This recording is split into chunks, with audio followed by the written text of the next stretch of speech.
I cheated on my second husband with our boss. I married him, and 10 years later, I'm in the middle of a divorce while I'm pregnant with my ex-husband's baby. If you've stuck around for the story this long, thank you so much. If you're still wondering what's going on, go to my page and check out the playlist. New here, all the videos will be in order so that you can watch and keep up and try to stay involved in this crazy, ratchet drama. Some of y'all might be annoyed by the way I tell stories, but this is just how I talk. This is how I talk to you if you were here in person. So I don't want to just say this or that, because then someone will be like, oh, she lied because she missed this part. Obviously, I'm not telling y'all all my business because this story does involve other people, not just myself. And I'm sharing what I have permission to share, what I've discussed with Anthony and what he feels comfortable with me sharing. If he says he doesn't feel comfortable with me sharing it, I'm not going to share it with you guys. So if you know somebody that knows somebody that knows somebody that thinks they know me and they're like, oh, well, this person told me this, that, or the third. Maybe it's true, maybe it's not. But one thing about me is I don't clear up rumors. So if you hear it and you want to believe it, go for it. I don't care. Anyways, all right. So Penelope and Anthony start speaking. It's like so sweet. He like helps her get ready for her dance via FaceTime. At this time, a couple people have asked, like, was Anthony married or whatever? Anthony never remarried.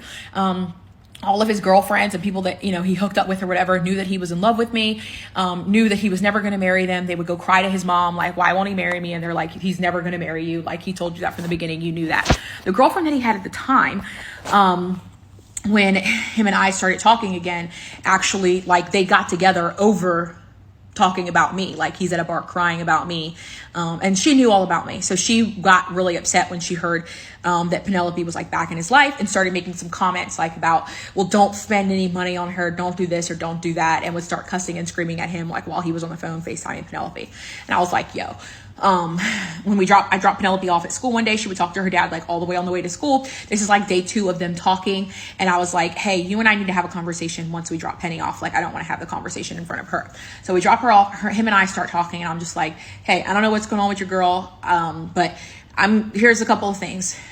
On my end, I'm going to keep everyone on my end out of it. It's just going to be between you and Penelope. And I expect for you to do the same. So basically get your girl, because I don't want my daughter hearing her cussing and screaming and yelling at you for talking to her. It was just not necessary. I even tried to reach out to the girl and just say, hey, like, let's give Anthony and Penelope space to rebuild their bond and rebuild their relationship without us interfering. I think that would just be best. And of course, she got snappy and popped off. So I put her in her place. And I told her if she didn't stay in her place, she wouldn't have one, because I already knew what was going to happen. Little did I know, she was really freaking out because she knew how much Anthony was still in love with me, and she knew she was getting ready to lose her spot. Well, cut to Anthony and I start talking more. Like the next day we talked for like maybe 3 hours, and it was crazy because when I first started talking, I told him like, hey, what happened. I'm not going to apologize. I'm not going to say sorry. But I am sorry that so much time has gone by.